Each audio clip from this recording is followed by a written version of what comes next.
What is up, YouTube? It's your boy, Millsy.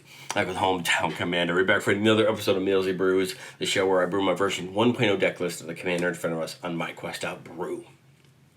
Magic World. We're wrapping up content for OTJ. I can't wait for it to start next week, but I wanted to just finish up a couple decks this week that I had moving, and I wanted to go back to Yarus from Murder the Carlisle Manor. It was one I missed. I thought it looked cool, so I thought why not cover it here before we finish up. Yarus is a 4-mana 4/4 Centaur Druid that says other creatures we control have haste, which is a great ability. Whenever one or more face-down creatures we control deal combat damage to a player, we draw a card. That's cool. And then whenever a face-down creature we control dies, return it to the battlefield face down under its owner's control if it's a permanent, and then turn it face up. As always, the deck list is going to be down in the description. I forgot to mention that. But Yarus is a couple lines of text, so I want to just go back over them and make sure we understand them. All other creatures have haste. Great ability. Whenever one or more face-down creatures, so we're playing with Disguise, Cloak, Morph, Megamorph, Manifest. That's what we're trying to do here. We draw, so this is paying us off attacking.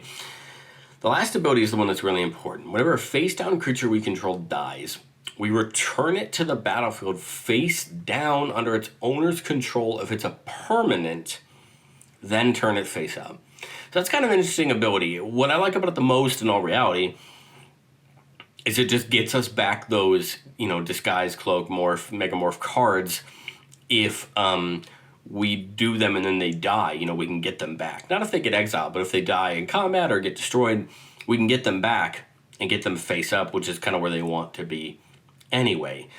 The other fun part is it is flipping, because they then turn it face up. So it is flipping, so it will still activate their effect, which is a big deal as well if they have an effect that cares about being flipped up. As far as our game plan, we're going to get things face down. We're going to use a bunch of abilities to get things in face down. We're going to talk about some creatures that are really cool to get face down and then flip face up, and then we're just going to get attacking. At the end of the day, we're a Gruul deck, and we're going to win by attacking. Well, as far as getting things face down, other than playing those Disguise and Morph and Megamorph creatures, we have some other cards that will help us do this. Ugin the Ineffable is +1. We'll exile the top card of our library face down and look at it, make a 2/2 token, and then... Oh, sorry. This is, I apologize. This one is, I was thinking of Ugin's Master Race. This one is going to allow us to play them for 2 less, which is a big deal. Them costing 3 to put down on their own is important. And we want to make sure that they cost a little bit cheaper to get down. Ugin's Mastery is the one that I was thinking about. Whenever we cast a colorless creature, so we manifest the top card of our library, put it on the battlefield face down as a 2/2, and we can flip it up at any time for its mana cost if it's a creature card. This is going to get more permanents into the battlefield than under our control face down. The cool part here, though, is that, if we get a card that isn't a creature, well, Yarus can still get it back face up with its ability. And then whenever we attack with creatures with total power 6 or greater, we can turn a face-down creature we control face up. Great way to cheat that cost if we don't want to pay it. Scroll of Fate, just allowing us to manifest a card from our hand, can be pretty cool. Get some of those big Disguise and Morph cards down really cheap, and hopefully get them flipped up for cheap as well. Hide in Plain Sight allows us to look at the top 5 and cloak 2 of them, put the rest on the bottom. So to cloak a card, we put it down face down as a 2/2 with ward 2, and again, turn it up at any time. This is great because, again, with Yarus' ability, knowing that we can hopefully get them back, we can pick really any permanents we want to and make sure they get put down. Team War Shaman, whenever it comes in, we manifest the top card, and then whenever a permanent you control is turned face up, if it's a creature, you may have it fight another creature, which is great, a little bit of removal that way. And then Whisperwood Elemental being our end step, we manifest the top card of our library. This is going to start getting those onto the battlefield. And then it says, sacrifice it until end of turn, face up non-token creatures you control, gain when this creature dies, manifest top card of your library. So you can kind of, someone tries to board wipe, you go into a big combat and you get lots of blocks. You can make sure more things get put face down, and we have more cards to really seed into either drawing the cards off of Yarus when we deal damage, or getting them back. But as far as Disguise and Morph and all that kind of stuff goes, at first we're going to talk about a lot of the new ones. These were some of the new ones that came out in either the Couched Precon that came out with the Murder the Carlisle Manor set, or the ones in the main set. Experiment 12 is kind of bonkers. Remember, it or another creature you control is turned face up. You put +1/+1 counters on that creature equal to its power. A very good ability, and can take all these creatures and make them even better when they get flipped up, because they're going to hopefully double in the size. Print Lifter Ooze, when it or another creature you control is turned face up, make a 0/0 Ooze with Trample, and that token enters the battlefield with X +1/+1 counters on it, where X is the number of other creatures you control. A great ability if you can get it set up, making some more tokens and getting your board a little bit wider. Pyrotechnic Performer, whenever it or another creature you control is turned face up, that creature deals damage equal to its power to each opponent. Oh, great ability, right? A little bit of kind of that Warstorm Surgy type effect, dealing out some damage when things flip up. This can work really well with Experiment 12, because you can make sure they go off in the right order. This comes in, this go off first, and then this go off, making more power and more damage to be gone off. Bolt Bender, whenever it's turned face up, you may choose new targets for any number of spells or abilities. Greenbelt Radical, whenever it's turned face up, put a counter on each creature you control and they gain trample till end of turn. Nervous Gardener, whenever it's turned face up, you get a land with a basic land type, reveal it, put it into your hand. So you can see a good range here.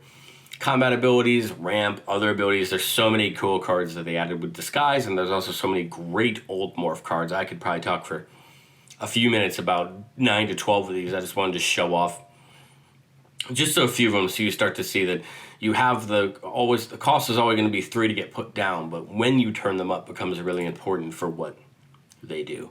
Well, we want to get attacking, right? At the end of the day, Yarus draws us cards when we attack, and we're a Gruul deck, so that's how we're going to finish the game. Garruk's Uprising can get us trample in combat. Overwhelming Stampede can be a big alpha strike effect, depending on how big of creatures we have to get a big attack in. We're playing things like Oran Frostfang to give our creatures Death Touch, making it harder for our opponents to block or less profitable for them to block, and drawing us a card when we deal combat damage. Same thing with Sereth, giving our tapped creatures Death Touch. When they attack, they're getting that Death Touch. Untapped creatures having Hexproof. But again, get those into combat, how our opponents have to think twice about blocking. And then Toski for the same right. Whenever a creature deals combat damage to a player, draw a card. Toski has to attack no matter what. But again, we're drawing cards, we're filling our hands, getting more things down, getting access to more cards, and getting our board state further and further so we can work towards that combat victory. I feel like it's a pretty glossy way to go over the deck, but in all reality, it comes down to what are you seeing over the course of the game and knowing when to flip up your creatures at the right time. But like I said on the show, and I'll always say, no deck's ever complete. And this is my version 1.0 deck list of the deck, meaning I probably missed some things. And these are 3 cards that as I was cutting down the deck list, I really liked, but I just couldn't make fit. And if this is a deck you're playing, I would ask you to consider these as well, whether you're using my list or not. Temur Sabertooth, 2 mana, you may return another creature you control to its owner's hand. If you do, it gets indestructible on a turn. This can pull some of our really important face down or face up creatures back to our hand if they get in trouble. Rishkar's Expertise can draw some cards and let us play a spell with mana value 5 or less from our hand without paying its mana cost. And then Concealed Weapon is an equipment that actually be played face down as a face down, and then when it turns face up, we get attach it to a creature for +3/+0. Kind of an interesting ability. I like the idea of some of these, but there aren't too many in this enchantment or artifact world where we'd really want to use them. Now there are 1 or 2 lands that do it, but not as much there. For Playtest 1, we're keeping a 3-lander with a 3 visits, and I appreciate that. We have Deathmist Raptor. Whenever a permanent we control is turned face up, you can return Deathmist Raptor from your graveyard to the battlefield face up or face down, so we can kind of keep getting it back. And then Blasphemous Attack for a little bit of board wipe, so I like it. Let's start. Turn 1, we'll play that District in tap. There's kind of no reason to play any other ones. Might as well get it out of the way since we can't do anything else.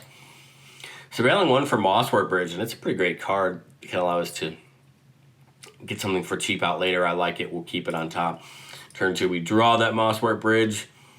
And I kind of like getting into that 3 visits here. Searching on library for a forest card, put it on the battlefield tapped. We can do a couple things here. We have the Shelter Ticket, which is a dual type land, which can come in tapped. We have Cinderglade, which would come in tapped no matter what as well because of the 3 visits. But we should also have Stomping Ground as well.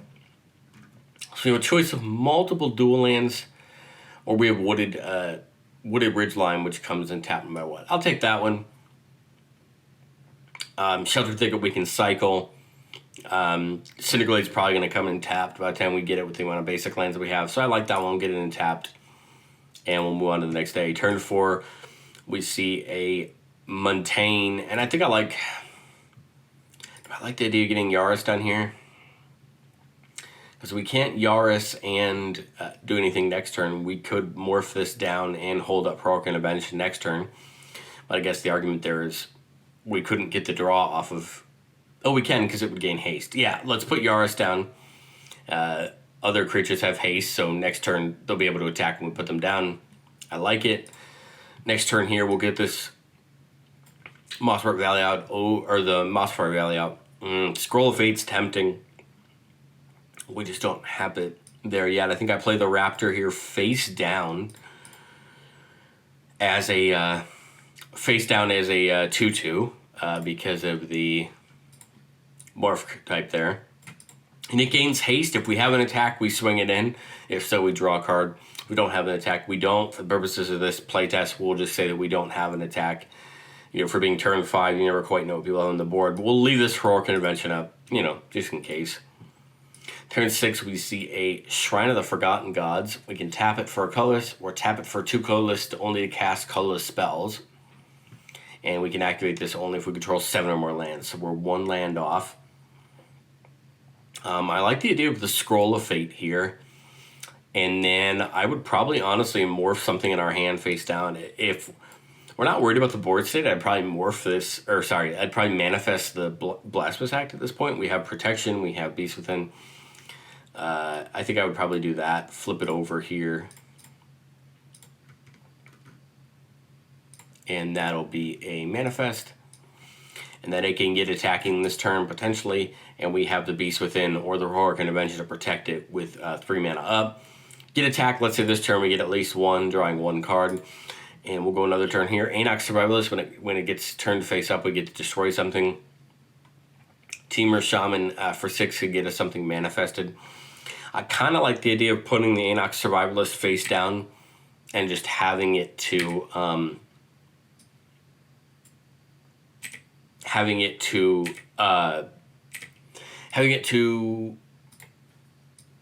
flip up at some point if we want to. Its flip up cost is only 2, so it'd be pretty easy to destroy something that way. We do a Beast Within, we do still a Heroic Intervention.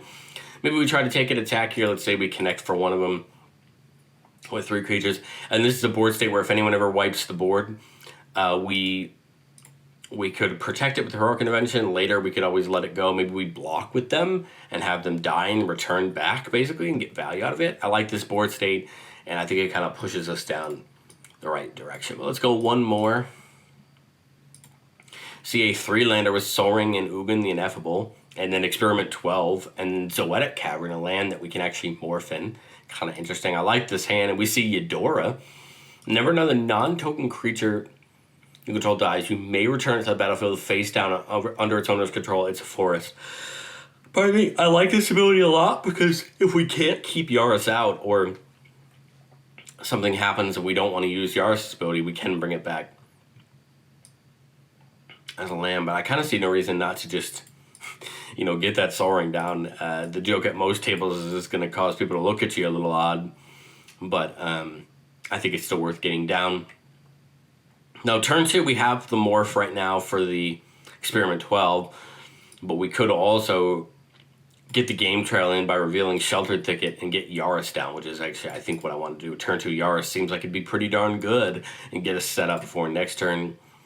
Here, we have 4 mana. 5 wouldn't allow us to get 2 down, so I think I would just get this Sheltered Thicket down, put that Experiment 12 in.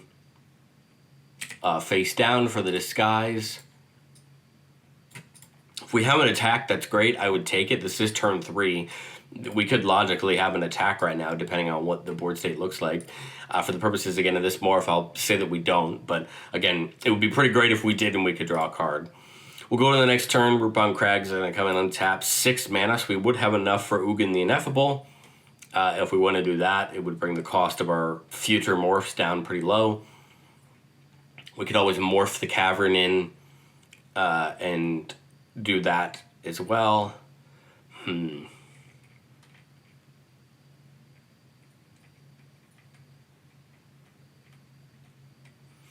think I kind of like getting the Cavern in here. Getting us another token to attack with. And maybe we just make it seem like we have something. Let's say we attack and actually get in here. And then the next turn, we'll go with a mountain up to 7 mana. Again, I like the Ugin as a way to make things cheaper. We've kind of run out of our morphs to put down. So I think I would put Temur War Shaman down here. When it comes in, we manifest the top card of our library, which is actually a Vengeful Creeper. That's pretty cool, because then that means we can flip it up for its cost. And then we take another attack here. War Shaman can attack. This can attack. We paid 6, so we're probably not going to have enough to flip up any of these guys, unfortunately. But that's okay. If they die, they get to come back with the Yarus, and they get to flip up. I feel like that's kind of an odd interaction to really show in a playtest, because you don't know when things are dying, and you can't really simulate that. But I hope that it goes to show you that the deck kind of gives you that protection there for that ability and lets you really push yourself towards the midboard, getting aggressive and not feeling like you have to worry about them dying because they're just going to come back as long as Yarus is on the board. Let me know, what do you think of Yarus down in the comment section below? Seems like an interesting deck. A lot of those really good morph creatures that were in the precon that Kaust had were in red and green, so I think you have a lot of them anyway. Unfortunately, you're missing a lot of the fun blue and black, morph creatures, but I think Yarus does a good job on its own. It gives you great abilities for its stats, and I think it makes the deck allow it to be a little bit more aggressive to have fun. But let me know what you think, and I will catch you guys next time.